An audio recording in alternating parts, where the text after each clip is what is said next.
Coronavirus, la pandemia. ¿Qué tal? ¿Cómo le va? Bienvenido a un programa más de Coronavirus, la pandemia. Le recordamos que este programa es una producción de la Universidad de Guadalajara que se transmite desde el foro de Canal 44 y que llega a México y América Latina gracias a la señal de las televisoras públicas que se suman a esta emisión. Queremos saludar con gusto también a nuestra audiencia en Radio Universidad de Guadalajara e invitarles para que se queden con nosotros a lo largo de la siguiente hora. Doctor, bienvenido de nueva cuenta. Gracias. Muchísimas gracias, gracias a todos, muchísimas gracias por la invitación, un placer, espero poder ayudarles. Claro que sí, como siempre, doctor, es un gusto charlar con usted. Doctor, haciendo una recapitulación de aquellos primeros meses de la pandemia en el que usted nos acompañó amablemente aquí en el programa, ¿qué hemos aprendido a lo largo de todo este tiempo, doctor? ¿Qué ha pasado desde entonces? Me refiero en cuanto a COVID en niños particularmente. En niños, hemos aprendido tres cosas. Y que debe de quedar bien claro para todas las personas que nos están viendo porque esto es muy importante. Primero, la enfermedad no deberá de matar si se atiende a tiempo. O sea, es muy importante. Al principio nos dijeron acudan al hospital cuando tengan insuficiencia respiratoria. En realidad se puede hacer mucho antes. Segundo, sabemos que los niños son, y seguimos y confirmamos que son los grandes portadores asintomáticos y que los niños, afortunadamente, de 100 adultos, solamente 2 niños van a tener síntomas que deberán de manejar tratamiento como mínimo, 2 de 100. Y lo más importante, que esta es una enfermedad que ha puesto en evidencia nuestra cultura y nuestra inteligencia. La cultura, lo tengo que decir, es el uso del cubrebocas, el uso de cubrebocas sobre todo cuando estamos con cercanía con personas, y la segunda, ventilar los lugares. Seguimos llegando a casa, los que estamos expuestos, cerramos nuestra casa, no nos ponemos cubrebocas y entonces enfermamos a nuestra familia. Hay que recordar que hay un periodo de incubación de 5 a 7 días donde no voy a tener síntomas, pero yo ya voy a poder estar enfermando a mi familia. Y es una enfermedad que ha puesto nuestra inteligencia en entredicho, puesto que el personal médico seguimos cometiendo algunas imprecisiones en el manejo de los pacientes, donde sí deberá de quedar muy claro que el esteroide no se deberá de utilizar al principio de la enfermedad, donde esto no es una influenza, donde no se debe de dar medicamentos para influenza, y donde sí el tratamiento es mucho más allá que un paracetamol. Entonces, esta enfermedad nos ha enseñado muchísimas cosas y sobre todo lo que acabo de decir, ahora que nos volvieron a poner el botón rojo, el que nuestra inteligencia no entienda que si no actuamos con cultura, pues las autoridades van a tener que tomar cartas en el asunto, que si tenemos que cuidar nuestro trabajo, tenemos que cuidar nuestra familia, tenemos que culturalizarnos en los hábitos que nos van a proteger para no enfermarnos, sobre todo porque esto no va a terminar. Esto en 1 año y medio apenas estará poniéndose o quitándose de nuestras mentes y quitándonos el sueño. Sí, doctor, sobre todo considerar que no es una enfermedad que se ha podido controlar como la mayoría de la comunidad científica pensaba en unos cuantos meses, sobre todo los primeros países que transitaron por la enfermedad, se pensaba que una vez pasada esa primera etapa, sí vendrían algunos rebrotes, no de la magnitud que están ocurriendo, y tampoco se veía más allá del 2021, doctor. No, de hecho las predicciones son 2022, las más alentadoras dicen 2022, viene un invierno muy difícil, estamos ante un virus inteligente que hace 5 cosas, engaña el sistema inmunológico los primeros 5 a 7 días, por lo tanto el sistema inmunológico no responde como una influenza donde al principio nos empezamos a sentir mal. Es un virus que no es selectivo ni está hecho en laboratorio para dañar gente. Es un virus que actúa como los virus actúan, de manera precisa y saben en dónde pueden reproducirse, porque el virus está diseñado para reproducirse, porque eso es lo único que hace un virus. El virus lo único que quiere es tener hijos para seguir viviendo. Entonces, eso es una parte importante entenderlos. Entonces, busca a los organismos más vulnerables para poder tener más hijos.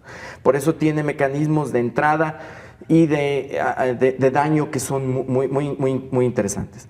Tercero, este es un virus que no genera una inmunidad, hasta lo que sabemos, una inmunidad muy efectiva, sobre todo si hay factores alrededor para desarrollar esta inmunidad. Por lo tanto, habrá personas que podrán tener en algún momento, si no se cuidan, nuevamente la enfermedad. La cuarta cosa que tiene este virus es que no lo podemos matar primero porque no hay medicamento que ha demostrado la efectividad. Entonces es un virus que solamente nuestro sistema inmunológico lo va a hacer. Por lo tanto, el tratamiento que debemos de dar no es matar el virus, sino reforzar a la persona para que pueda desencadenar esto. Y quinto, es un virus nuevo que nos agarró en una condición verdaderamente de desventaja. Empezó en invierno y ahora viene el invierno, por lo tanto vamos a tener que cuidar infecciones alrededor de esto. Hay que vacunarnos contra influenza, las personas mayores se tendrán que vacunar contra neumococo y lo más importante, los niños deberán de seguir siendo cuidados para no seguir regando la enfermedad. Claro, esparciendo el virus. Doctor, vamos a hacer nuestra primera pausa. Tenemos mucho más que hablar con el doctor, así que hacemos la pausa y regresamos de inmediato.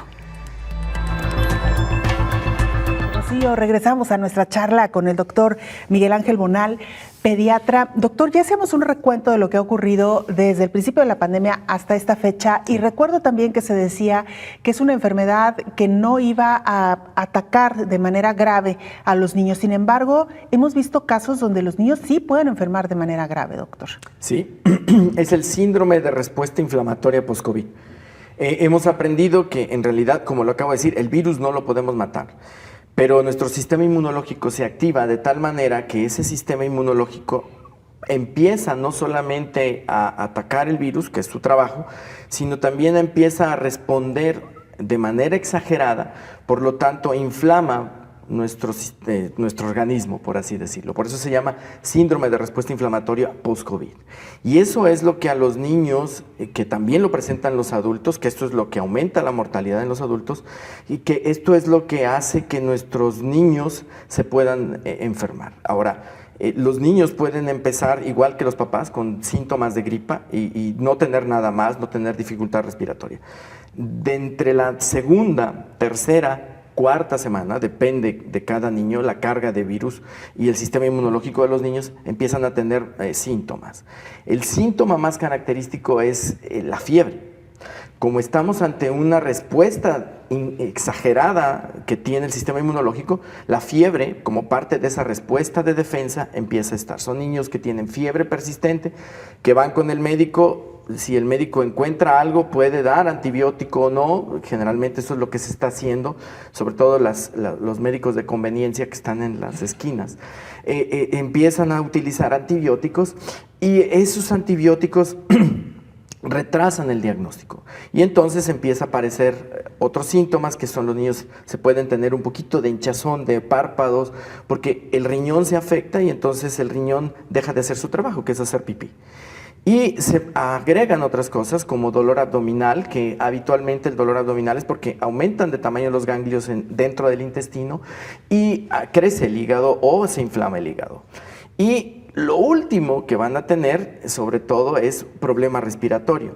Es frecuente que lleguen los niños con mucha fiebre, sin ningún problema respiratorio, que lo medimos con el oxímetro.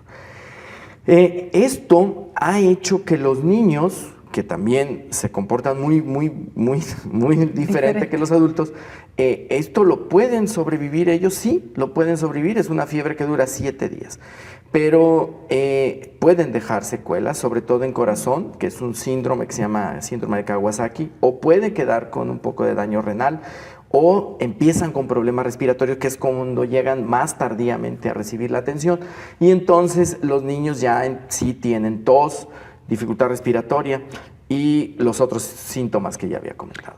Ahora, doctor, es importante también mencionar y recordar esta cifra que usted nos daba al principio.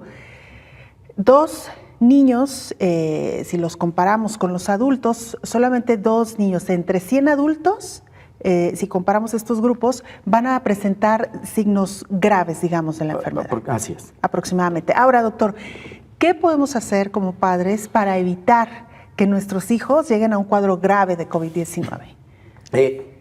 En realidad, muy poco. Porque, como lo dije, no sabemos qué niño se va a ir por ese camino, ¿no? Lo que sí pueden hacer los papás, y es lo que insisto tanto, esta es una enfermedad donde estamos hablando del sistema inmunológico y estamos hablando de una inflamación exagerada. Por lo tanto, debemos de evitar cosas que inflamen de manera exagerada. Y eso lo sabemos de manera práctica, que algunas cosas que los alergólogos pueden identificar muy bien, algunas cosas o alimentos, sobre todo, favorecen la inflamación. Sobre todo los conservadores, los colorantes, algunas proteínas de origen animal que vienen en la leche de vaca, la soya en exceso, hacen que el sistema inmunológico responda de manera exagerada, y si lo retiramos un poco en este tiempo, yo creo que nos va a ir muy bien. Azúcar. El azúcar en exceso, sobre todo porque hace que se produzcan prostaciclinas que alentecen el sistema inmunológico. Y sí deben de ser los papás muy cuidadosos en meterle a sus hijos alimentos que sean naturales y sobre todo verduras de hoja verde. Todas las verduras de hoja verde que la mayoría de los niños no consumimos porque los adultos no nos enseñaron a consumirlo. Por lo tanto, si no consumo como adulto, pues no le doy a mi hijo. Las verduras de hoja verde nos van a ayudar bastante. Y la identificación temprana de los datos para acudir con un médico que pueda identificarlos y tratarlos. Claro, doctor, regresando un poquito a lo que decía, la importancia de la alimentación en los pequeños, obviamente también en los adultos. Sí. De recordar que hay algunos trucos para que los niños consuman estos productos o verduras de hoja verde, como ya lo decía. Se pueden preparar pues algunas salsas que se pueden mezclar quizá con un poco de pasta, o incluso hacer también algunos licuados para que los niños los consuman de manera más sencilla. De alguna manera, doctor. La combinación de alimentos debe de ser de manera divertida para los niños. Por lo tanto, lo que usted dice, el salseado con picado fino de las verduras de hoja verde nos ayudan bastante. Hay niños que son muy piquis y pueden sacarlos de ahí. Pero servir un plato grande con porciones pequeñas, eso hace que el niño no desperdicie los alimentos. Hay mamás que copetean los platos y entonces eso se convierte en un problema para el niño y para la mamá porque dice que su hijo no come. Entonces, sí es importantísimo el hacer atractiva la comida. Y lo que usted dijo sí es importante. Mezclar colores, mezclar algunas texturas también. A lo mejor un tomate pequeñito con una hoja decorando el tomate tal vez sea más atractivo para el niño comerlo. O el picado fino. Como es la comida italiana donde se pican las verduras en fino, lo pueden hacer de manera adecuada. Las verduras las pueden cocinar de dos maneras. Al vapor para que queden al dentes, o sea, crujientes, o inclusive asados. Y eso les permite que los sabores se conserven de manera distinta, lejos de los caldos que acostumbramos a hacer, lo que todo sabe igual. Claro, y como usted bien lo decía, doctor, cuidar mucho las porciones de los niños. Muchos pediatras refieren que una de las principales preocupaciones de los padres cuando llegan a consulta es: mi hijo no come. Y entonces la respuesta es de los pediatras: no come como usted desea que coma, o realmente no está comiendo. En nuestra intención de querer alimentar a los niños, las porciones que servimos son muchas veces muy grandes. Muy grandes, así es. Muy bien, doctor. Vamos a regresar con más de lo que nos ha expuesto. Sobre todo, dar algunas recomendaciones a los padres. Usted decía detectar algunos síntomas de manera temprana y sobre todo que nos diga qué se puede hacer cuando un niño empieza con síntomas. Con esto y mucho más, regresamos después de la pausa. Regresamos a la charla con el doctor Miguel Ángel Bonal, pediatra. Doctor, hablamos ya, nos decía usted que es a veces muy difícil detectar tempranamente la enfermedad en los niños particularmente. Sin embargo, ¿sobre qué puntos sí podemos estar atentos o alertas los papás para atender de manera temprana cada uno de los casos, doctor? Bien, es importante tener en cuenta para detectar los casos de riesgo. Uno es: estuve en contacto con alguien con COVID, o sé que estuve en contacto con alguien que resultó positivo a la prueba de COVID, aunque no desarrolló enfermedad grave. La mayoría, todos los niños, tienen contacto con alguien que los contagió. Eso es obvio, ¿de acuerdo? Bien, entonces, si voy a una fiesta, Si estoy con mi familia y alguien de la familia estuvo con COVID, sobre todo en las primeras 3 semanas después de que empezó con síntomas, o voy a una fiesta y alguien avisó que en la fiesta alguien se enfermó, que tendremos que hablar luego de las fiestas, ese es un niño que ya tiene riesgo de tener la enfermedad por COVID. 2, si tiene un cuadro respiratorio, aunque sea pequeñito, que no dé tanta importancia, y aparece una fiebre que no cede de manera fácil y habitual o a los medicamentos habituales y dura más de 3 a 5 días, puede ser COVID. Y si aparte, como escucharon en el trabajo de la reportera, si aparecen cosas en mi hijo que no son lo habitual, inflamación de párpados, más cansado, lesiones en la piel, que puede ser porque bajaron las plaquetas, o una tos que no tiene una explicación, hay que acudir con el médico y decirle: doctor, estuve en contacto con alguien con COVID. Porque lo que estamos haciendo es, como le pedimos a Dios que no nos dé COVID, ocultamos que estuvimos en contacto con COVID. Y como sabemos que la regamos porque estuvimos en una fiesta donde pudo haberse contagiado, lo ocultamos porque es el pecado mayor. Pues sí, o sea, cometemos el pecado sabiendo que estamos cometiendo pecado. Y entonces retrasamos la atención. Vuelvo a insistir, esta enfermedad es una enfermedad que no debería de matar si se atiende a tiempo, a pesar de que existan comorbilidades. Y los niños, como tienen más reservas, como están nuevos, como todo es nuevo en ellos y generalmente no tienen enfermedades asociadas, aguantan más, y por eso el síndrome de respuesta inflamatoria multisistémico se presenta entre las 2, 3 o 4 semanas en que alguien de la familia tuvo síntomas COVID.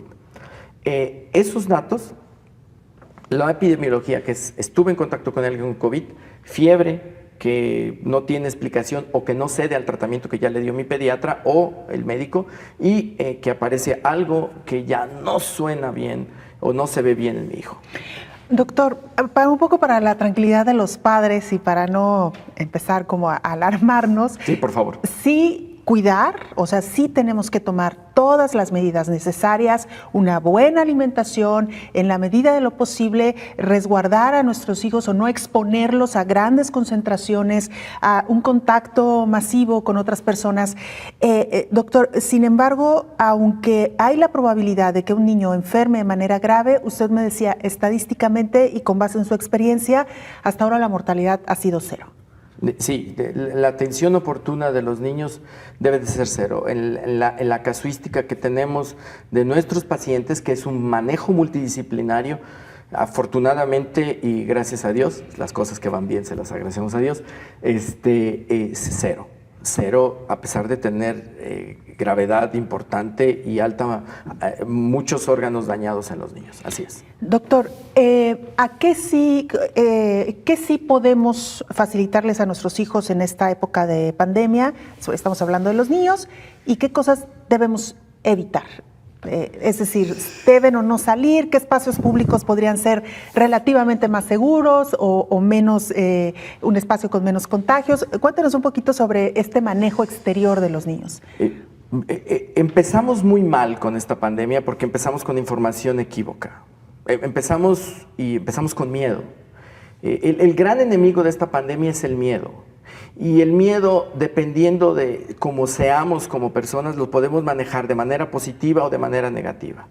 El miedo nos dijo que nos íbamos a morir, que eso es una enfermedad que si me daba, me iba a dejar viudo o viuda a mi esposo o mi compañero, íbamos a dejar huérfanos a los niños. Lo primero que tenemos que entender que esta enfermedad la debemos de tratar con responsabilidad, y el miedo nos debe de hacer cosas lógicas. La primera es, ¿nuestros hijos pueden salir a la calle? Por supuesto que pueden salir a la calle. ¿Pueden salir a un parque? Por supuesto que pueden salir a la calle. Y pueden ir a un parque. Porque tenerlos encerrados en nuestra casa sin vigilancia o sin una actividad física, ya lo dijeron, va a tener el principal problema que va a tener. Vamos a empezar a perder disciplina, límites, nuestros hijos van a aumentar de peso, van a empezar a enfermarse de otras cosas, sobre todo de mentales. Emocionales, claro. ¿Cómo podemos sacar a nuestros hijos? Bueno, con la sana distancia. O sea, yo puedo estar en el parque metropolitano, sí, ojo, por favor, es importante que se tome esto. Por eso es una enfermedad que pone a prueba nuestra inteligencia y nuestra cultura. Puedo ir al parque metropolitano, pero no puedo hacer un picnic a menos de 2 metros de otro niño. Mi hijo puede jugar con alguien, sí, puede jugar conmigo, pero en espacios abiertos. ¿Puedo sacarlo al coto? Sí, en el coto de mi casa los niños salen por periodos, juegan en la calle, si van a salir otros se meten a su casa y dejan jugar a los otros niños. O sea, eso es hacer las cosas de manera de protejo y me protejo. Claro. Segundo, hay que tener actividades fuera de la tableta de nuestros hijos. La tableta se ha convertido en una herramienta que debemos de utilizar para que nuestros hijos sigan teniendo enseñanza, aprendizaje. Pero por favor, no la usen por comodidad con sus hijos. Utilicen los juegos de mesa. Saquen del baúl de los recuerdos los juegos que hacíamos cuando vivíamos, cuando no había luz eléctrica, los que somos viejos, que se iba a las 8 de la noche, los que jugábamos en la vecindad, donde hay juegos como, por ejemplo, las escondidas, donde no hay que esconderse con la niña que nos gustaba, pero sí hay que hacer juegos con nuestros hijos que nos permitan tener actividad diferente a una pantalla. Claro.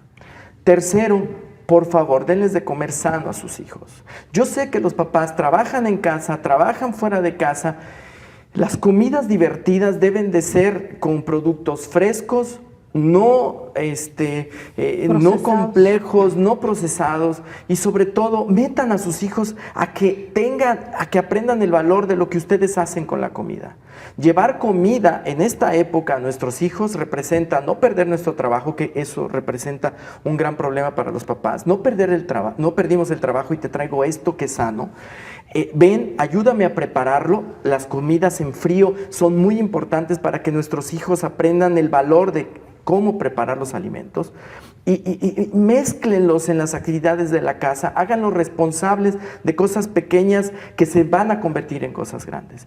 Claro. Esta nueva cultura debe de enseñarnos que el teléfono es nuestro principal enemigo si es que se convierte en un vicio. La tableta nos sirve para tener a nuestros hijos enseñando, pero no es para mantenerlos ocupados después de que se acaban las actividades escolares. 3, convivan con sus hijos, hagan actividades que no sean electrónicas y métanlos y enséñenlos lo que ustedes están haciendo para que puedan tener una comida sana en su casa. No galletas, no panes, no. Hay frutas, verduras, denle trabajo a la gente. También hay los panaderos, pero no abusen de eso. Claro, y sobre todo esto, doctor, dejar a los niños probar actividades con los niños. Muchas veces como papás cometemos el error de pensar en adelantado, no, es que esto seguramente no le va a gustar, es que seguramente esto le va a aburrir, es que seguramente no puede hacer esto. Y luego descubrimos que los niños tienen unas capacidades impresionantes. Pensaba ahora que mencionaba usted el involucrarlos en las actividades de la casa, pues ¿por qué no ayudar a tender camas, a doblar ropa, y llevar algunas cosas a guardar? En fin, hay muchas actividades que no son riesgosas para los niños dentro de la casa y que perfectamente nos pueden ayudar y que pueden resultar hasta divertidas para ellos, doctor, ¿no? El convertir el miedo en nuestra mejor herramienta para salir adelante, utilizar la inteligencia para poder crear cosas que se nos había olvidado que somos capaces de crear conocimiento y acercamiento con nuestros hijos, porque ahora ya aprendemos matemáticas con nuestros hijos.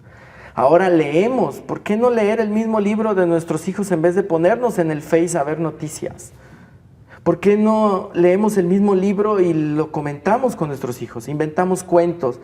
Les platicamos que hay un mundo donde la gente es amable, donde la gente es increíblemente amable. No gritamos, no agredimos. Criticar al que nos obliga a hacer las cosas que no estamos haciendo con responsabilidad, eso no hay que enseñarle a nuestros hijos. Hay que enseñarles responsabilidad para que no tengan que salir a la calle a gritar que no nos gusta hacer las cosas que debemos de hacer. Así es. Yo creo que eso es Es lo que nos debe de enseñar la pandemia. Viene la Navidad, creen sus propios juguetes, creen sus propios regalos, empiecen a diseñar con amor los regalos que le van a dar a sus hijos, a sus papás, los adultos, a mi papá, que no lo he visto desde hace 6 meses, a mi mamá, que se deprimió y que tengo que cantarle todos los días la canción de los mocos. Es increíble lo que tenemos, que no nos damos cuenta que podemos hacer y que podemos crecer como humanidad sin miedo a morir, porque eso es lo que nos está matando. Así es, doctor. Con esto nos vamos a la pausa y regresamos. Todavía tenemos mucho más en este programa especial de Coronavirus, la pandemia.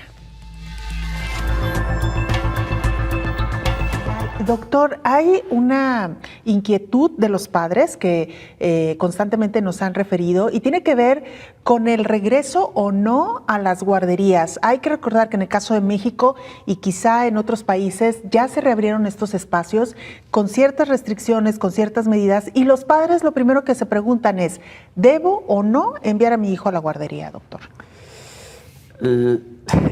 Es excelente pregunta. La guardería mandamos a nuestros hijos por 2 razones, porque no hay quien los cuide o porque nos lo cuidaba, el que nos los cuidaba ya se cansó de cuidarlo, ¿no? Los protocolos de guardería tienen 3 características: pocos niños, por eso restringieron la entrada a la guardería; 2, por supuesto, la sana distancia en los niños que ya caminan es punto práctico de imposible. Por eso ahí como papás tenemos que ser muy responsables en que mi hijo no se contagie en casa, para que cuando vaya a la guardería no se convierta en un factor de contagio. Y tercero, al estar pocos niños en las salas de guardería, la ventilación o el espacio donde está sí se ha convertido en un factor protector. Sabemos que periodos prolongados en una misma habitación que no esté bien ventilada aumenta el riesgo de contagio. Por lo tanto, en las guarderías, que son lugares donde los niños permanecen mucho tiempo, tener el lugar bien ventilado es algo que se ha cuidado bastante en las guarderías. Si no me queda de otra, mando a mi hijo a la guardería, por supuesto. Yo creo que ahí el personal de guarderías es el que con responsabilidad se está cuidando. Y con responsabilidad debemos de cuidarlo porque recuerden que nuestros hijos pueden ser portadores asintomáticos, entonces tengo que cuidar a mi hijo para que no me vaya a enfermar al personal de guardería. Se usan cubrebocas y caretas por el personal de guardería, los protocolos de lavado de manos son muy estrictos y limpieza de superficies. Entonces, es la nueva normalidad que tendremos que tener, sí. Cuidemos entonces a nuestros hijos en casa para que no vayan enfermos o no enfermen a niños en guardería. Eso si no me queda de otra, pues sí, lo mando a guardería. Claro. Ahora, doctor, se ha hablado también mucho sobre el nivel de contagio que se da entre los niños. Y le hago esta pregunta porque, como ya lo mencionaba usted, bueno, sí es importante que los niños salgan al espacio público, y me refiero en el caso de los parques, donde a veces es difícil cuidar la sana distancia entre un niño y otro, pero ¿qué tanto riesgo hay si la convivencia se da solamente entre niños y quizá un grupo muy reducido? Bien, la mejor herramienta que tenemos con eso son 2 cosas. Los mayores de 2 años, el uso de cubrebocas aún en los parques. Porque si recordamos, me va a parecer medio ilógico, ¿verdad? Pero sí, bueno, el uso de cubrebocas hay que entenderlo así. Si estoy con más de una persona y voy a estar a menos de 2 metros y voy a estar en un lugar encerrado, debo de utilizar cubrebocas. En el parque, si no hay sana distancia, o sea, si los niños van a jugar entre ellos a menos de 2 metros, usen cubrebocas, porque al fin de cuentas la saliva es la que va a generar el problema. Y segundo, los papás deberán de lavar las manos al terminar la actividad de juego en el parque para que no se lleven las manos a la boca, porque me imagino que se lo van a quitar ya en otro sitio, el cubrebocas. El uso de cubrebocas en mayores de 2 años, aún en parques, limitaría muchísimo y permitiría que los niños jueguen entre sí. Suena ilógico, suena medio absurdo, pero nuestro cubrebocas, a pesar de que no le hagan tanta promoción o que no lo usen muchas personas, es lo único que va a hacer que nos salve de enfermarnos. Claro. Y, doctor, en este sentido también se acerca la temporada invernal, en el caso del hemisferio norte del continente americano, en el caso de Europa. ¿Qué recomendaciones, sobre todo en otras enfermedades que son comunes en los niños durante el invierno? Sí, el principal, no solamente existe el coronavirus como enfermedad, es más, hay otros tipos de coronavirus que nos dan enfermedad en invierno. Entonces, el SARS-CoV-2 es uno de ellos. Bien, por favor, vacunarse contra influenza. Hay 2 vacunas disponibles, la 3 valente y la 4 valente. La 3 valente es la que les están aplicando en el sector salud, que se compraron dosis, no sabemos cuántas, porque no lo han dicho, pero se está aplicando. Entonces, personas de riesgo, niños, personas con enfermedades crónicas, adultos inclusive, o adultos mayores. Es importante que lo consulten con su médico, completar esquema de vacunación contra neumococo. Neumococo es la que viene en su cartilla que dice 2, 4 y 12 meses del lado derecho. Es importante que tengan las 3, por favor, háganlo. Y el aseo de nariz, la ventilación de los lugares, el tomar suficientes líquidos. Por supuesto, si me dicen, oiga doctor, ¿y vitamina C? Híjole, los estudios que demostraron efectividad de la vitamina C dice altísimas dosis y en lugares donde hay muchísimo frío. Entonces, sí usen vitamina C, usen cítricos, comidas cítricas. Lo más importante es alimentos, frutas y verduras de manera natural. Y agua. Y agua. Consumo de agua. Mantener bien hidratados a nuestros de nariz. Y las medidas de protección, sana distancia, uso de cubrebocas y ventilar los lugares. Doctor, muchísimas gracias. Gracias como siempre. Gracias a ustedes. Por favor, pórtense mal y usen cubrebocas, usen la inteligencia, usen su cultura. Pórtense bien y si se van a portar mal, háganlo con mucho cuidado, ¿no, doctor? Con todas las medidas pertinentes. Gracias, nos vamos. Gracias por habernos acompañado.